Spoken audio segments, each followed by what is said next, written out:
I want to tell you about a man named David, 63 years old, retired high school principal, sharp mind, good humor, loved by everyone who knew him.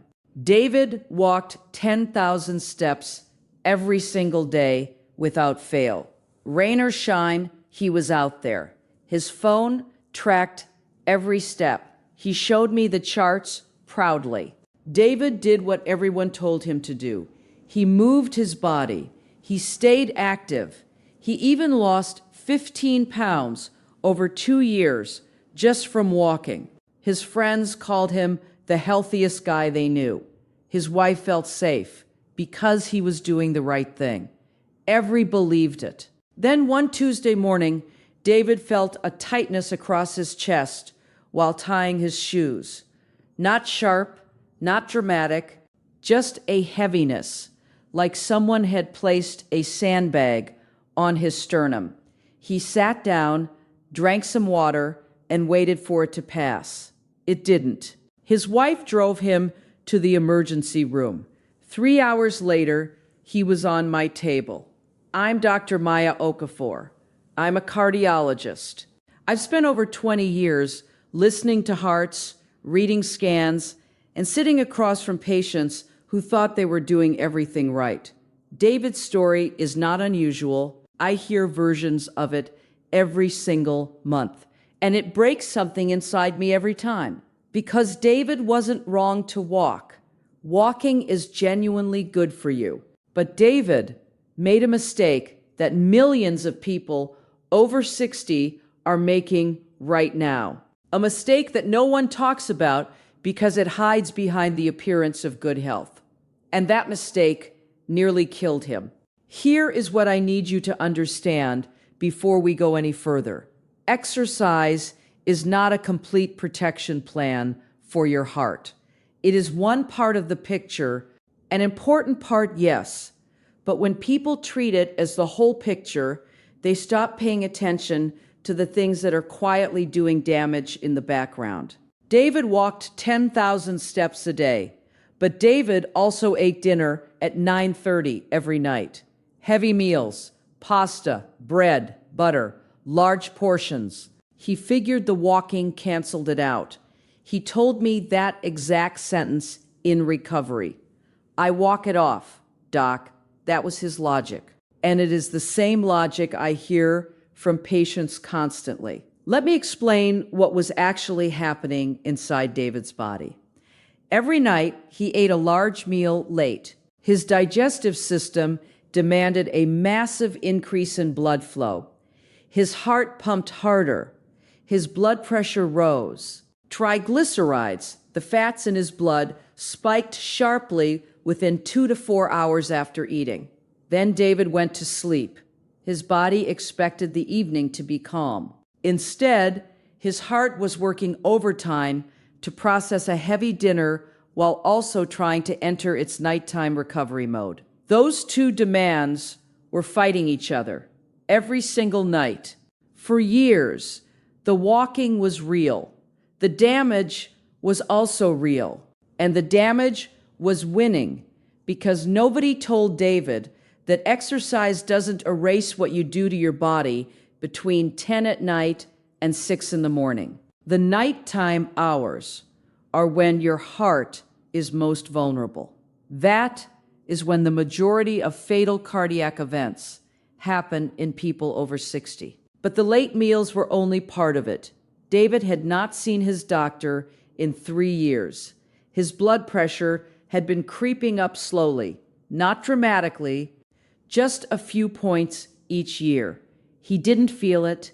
He didn't notice it. His walking made him feel invincible. So he skipped the checkups. Why bother? He felt great. This is the trap. Feeling healthy and being healthy are not the same thing. I cannot say that loudly enough. Your body can be quietly building toward a serious cardiac event while you feel absolutely fine on the outside. High blood pressure has no symptoms until it does serious damage. That is why doctors call it the silent killer. It is not a dramatic name. It is an accurate one. David's blood pressure the day he came into the emergency room was 178 over 104, dangerously high. His arteries were stiff, the walls were thickened from years of uncontrolled pressure.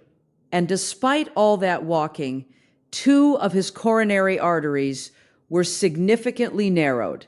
Now, here is where I need to be very honest with you. Walking is wonderful. It lowers your resting heart rate. It helps your blood sugar. It reduces stress.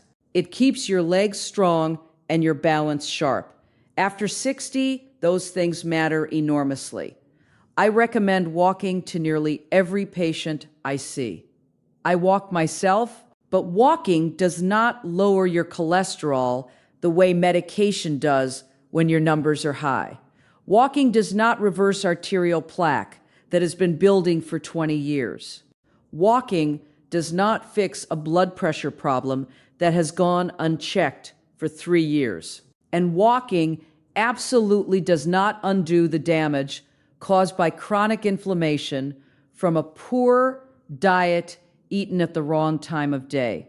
The mistake David made, and the mistake I see over and over, is believing that one healthy habit covers for everything else. It does not. Your heart does not work on a credit system. You cannot deposit 10,000 steps in the morning and withdraw a terrible meal at midnight. The body does not do accounting. It does chemistry. And the chemistry of late-night heavy eating, unchecked blood pressure, and skipped medical visits will catch up with you regardless of how many miles you logged on your walking app. Let me tell you what happens inside your arteries when inflammation goes unchecked. It starts small. Microscopic damage to the inner lining of your blood vessels. Your immune system sends repair cells to fix it. Those cells accumulate. Cholesterol gets trapped in the walls. Plaque forms, slowly, quietly, over years. You don't feel plaque forming. There is no pain, there is no signal. Your body gives you almost no warning until the plaque becomes unstable and ruptures. When it ruptures, a blood clot forms instantly. That clot blocks blood flow to part of your heart muscle. That is a heart attack. It can happen in a person who walked 10,000 steps that very morning. This is what happened to David. A plaque that had been building for over a decade ruptured on a Tuesday, not because he did something wrong that day, because of what he had been doing and not doing for years before that day. The walking was never going to prevent that rupture. Only managing his blood pressure, his cholesterol, and his inflammation could have done that. So what should David have done differently? And what should you do starting today? I want to give you the full picture, not to scare you, but to give you what David didn't have, the complete first. And I cannot stress this enough. Do not skip your annual checkup. I don't care how good you feel. After 60, your body needs monitoring. Blood pressure, cholesterol, blood sugar, kidney function. These numbers tell a story that your daily walk cannot. A 15-minute appointment once a year is the single most important thing you can do for your heart. More important than any supplement. More important than any fitness tracker. Second, know your blood pressure numbers, not just when you visit the doctor. At home, buy a simple cuff monitor. Check it in the morning before coffee. Check it in the evening before dinner. Write those numbers down. Bring them to your next appointment. If your systolic number, the top one, is consistently above 130, that is a conversation your doctor needs to have with you now, not next year. Third, understand that what you eat matters just as much as whether you exercise. A body in motion with inflamed arteries is still a body in danger. Chronic inflammation is driven largely by what goes into your mouth 3 times a day. Processed foods, refined sugars, excessive omega-6 fatty acids from cheap cooking oils. These are feeding a fire inside your blood vessels that no amount of walking can put out. I tell my patients something simple. If it comes in a box and has more than 5 ingredients you cannot pronounce, your arteries don't want it. That is not a perfect rule, but it is a good starting point. Extra virgin olive oil instead of canola, whole vegetables instead of packaged sides, fish twice a week, leafy greens with every meal you can manage. These are not exotic changes. They are basic ones that make a measurable difference. Fourth, pay attention to when you eat, not just what you eat. This is the part that got David into trouble. Eating a full meal within 2 to 3 hours of sleep is one of the most underestimated cardiac stresses I see in my practice. Your heart cannot recover overnight if it is busy processing a heavy dinner. Finish your main meal by 6 or 7 in the evening. Keep anything after that light. A small piece of fruit, a handful of nuts, not a second dinner. Fifth, and this one surprises almost every patient I mention it to, the timing of your medications matters. If you take blood pressure medication, ask your doctor whether you should be taking it in the evening instead of the morning. For many people over 60, blood pressure does not drop the way it should during the night. This condition is called nocturnal hypertension, and it is one of the most dangerous patterns I see. There is strong evidence that taking blood pressure medication at night can significantly reduce your cardiovascular risk during the hours when your heart is most vulnerable. That single conversation with your doctor, a 2-minute question, could be one of the most important things you do for your health this year. Sixth, stop treating your fitness tracker like a doctor. I have had patients show me their step counts with genuine pride while their blood pressure was dangerously high, their cholesterol was through the roof, and they had not had blood work done in 4 years. The steps are good, the numbers on a medical chart are better. Both matter, one does not replace the other. Seventh, if you snore loudly, if you wake up tired despite a full night of sleep, if anyone has ever told you that you stop breathing while you sleep, please get evaluated for sleep apnea. I am not being casual about this. Sleep apnea is directly associated with a 3 times higher risk of heart attack. It causes repeated oxygen drops during the night that put enormous stress on your heart and blood vessels. And the majority of people over 60 who have it do not know they have it. They think the snoring is just snoring. It is not. Now let me tell you something that I think is the most important point of all. David survived. He was lucky. The damage to his heart muscle was limited. We were able to intervene in time. He spent 4 days in the hospital and 6 weeks recovering at home. He walks again now, fewer steps, but smarter ones. He eats dinner by 6. He takes his medication at night.